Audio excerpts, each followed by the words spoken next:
Hi everyone, my name is Bea.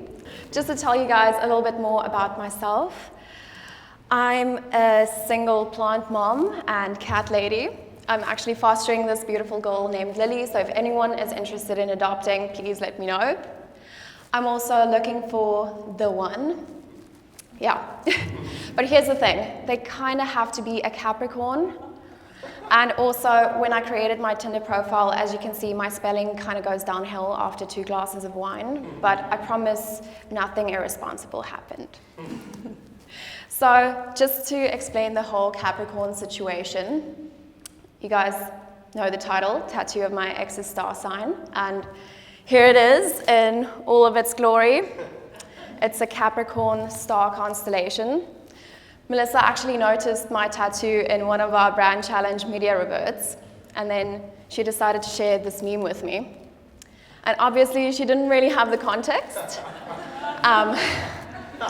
but that's exactly what I'm going to share with all of you today. And just by the way, don't judge me, I'm not really into astrology, I just sometimes read my daily horoscope. So I grew up seeing this really inspiring quote on my mother's fridge. It's this little magnet, and it says, live, laugh, love. I promise you'll find this quote in every Afrikaans tannie's home, and at this point in my life, I kind of wish that I got that tattooed instead. But in my defense, my tattoo was supposed to be a romantic gesture, just like moving to Joburg for a guy I've only known for 2 weeks. But obviously I'm not doing that. I was strongly considering it at one point, and when I say one point, that was literally 2 days ago. What can I say? I'm a hopeless romantic, and all I'm asking the big guy in the sky for is for someone to look at me the way Eve looks at the sandwich man, and truly, and for someone to love me as much as Ryan loves the sound of his own voice. And obviously the fact that everyone I went to high school with is getting married and having kids isn't really helping my situation, because here I am. Yeah. So 2021, like most of us hoped, was supposed to be my year, and in many ways it was. I got an amazing job. I met some of my best friends, and I got to spend time with all of you here at Red and Yellow, even though you guys are borderline alcoholics, but I guess it takes one to know one. I've also experienced some of the worst heartbreak I've ever felt in my life, whether that be from a 3-year relationship coming to an end, or a 2-week something without an actual title, just not being able to continue because wrong place, wrong time. Yeah. Kind of sucks a bit. But many of you know that I studied film before coming to Red and Yellow, and a common thread I always notice is this whole thing and this emphasis on finding the one and living happily ever after. So why not look at a film? So today I thought we could look at Eternal Sunshine of a Spotless Mind. So I didn't choose this film because I have a lot in common with the main character, Impulse, and also colorful hair. But just to give you a brief synopsis, so this film, it's a fantasy about a couple. One partner is called Clementine, the other one is Joel. So Clementine had her memories erased after breaking up with Joel. And Joel decided to do the exact same thing, not realizing how essential the darkness is to the light. And this is important. A lot of us think that the end of a relationship means that we have failed. Failure is something that makes us uneasy and uncomfortable, and yeah, it's just something we don't want to deal with, which then turns into baggage we bring with us throughout our lives. And we look at baggage like it's something to be ashamed of, or that we are broken for having it. But we all have baggage, and to be honest, I have quite a bit. I'm pretty sure I wouldn't make it through airport security, so yeah. But the thing is, despite Joel's relationship not working out with Clementine, he learned so much about himself in the relationship. And by erasing his memories, he kind of erased all the self-growth and progress he made. And I know, we all wish that we didn't have to go through the pain, and it's something I never want to feel again. But the thing is, I've never felt more myself than when I'm in relationships. And just for the record, it's not just romantic relationships.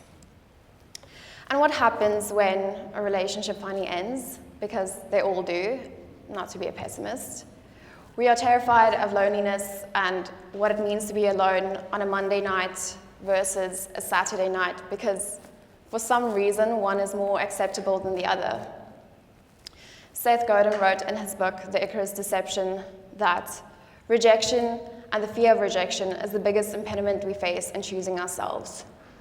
He says that it's our cultural instinct to wait to get picked. But the thing is, no one's going to pick you. You have to pick yourself. One of my Tinder dates I went on recently actually recommended I watch a comedy show on Netflix called Jigsaw by Daniel Sloss. And this particular comedy show actually caused 120,000 breakups and 300 divorces. Quite the steep number. No, really, he actually keeps count in his Twitter bio. And you might be wondering, what on earth did this man say to cause so much pain and heartbreak? But Daniel said in his show that in our lives we have 4 key puzzle pieces. We have our hobbies, we have our friends, we have our family, and a job. And these puzzle pieces make up the outside of our jigsaw. But we have to fill the middle with our happiness. And when Daniel was growing up, his father told him that his happiness should be his partner. And obviously, a lot of us would think, yeah, that makes complete and utter sense.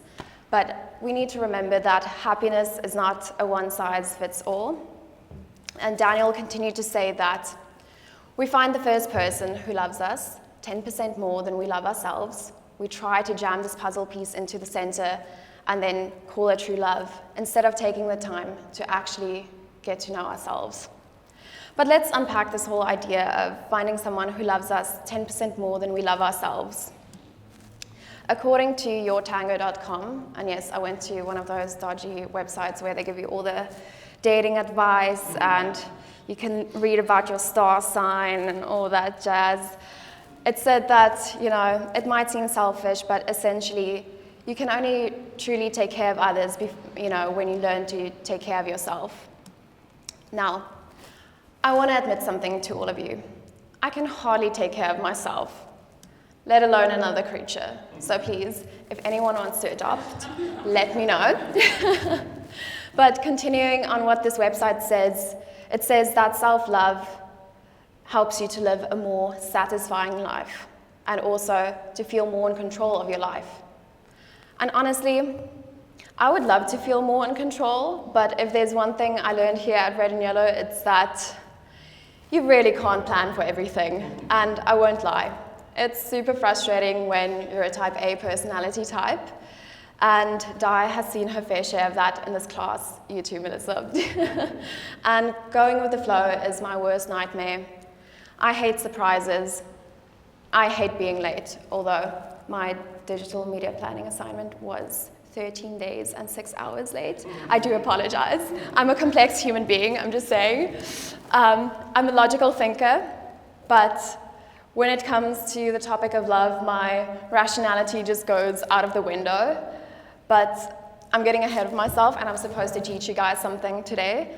That is part of the brief. So this website continues to say that loving yourself gives you room to heal. And I really like this definition of healing. It says that you are becoming sound again. And it's not saying that you'll be the same as before. It's kind of just saying you'll be okay. And I think that's important because, especially post-breakup, we tend to put a lot of pressure on ourselves to get back and play the field and get a revenge bod and all that nonsense. And next, loving yourself makes you more comfortable with the bad days. And the thing is, all of these websites say the same thing, and they make it sound so easy. But the thing is, Loving yourself isn't easy.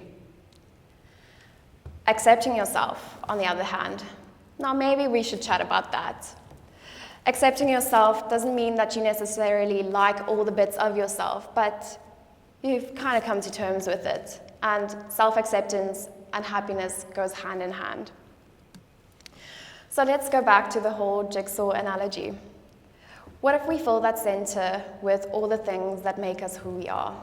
What if we fill it with our dreams, our so-called failed relationships, our baggage, Excel spreadsheets if that's your thing, very typical A-type personality. But by knowing who you are and what you stand for, you come to life's choices with the most powerful tool of all, your full self. So, fall in love, get your hearts broken, get back up and do it all again. Because if there's one thing I can tell you, it's that my intention is not to forget about my ex or about the relationship, because it taught me so much about myself. And it's amazing how heartbreak can give you perspective on the person you should have always been for yourself. So, live, laugh, and love. Thank you.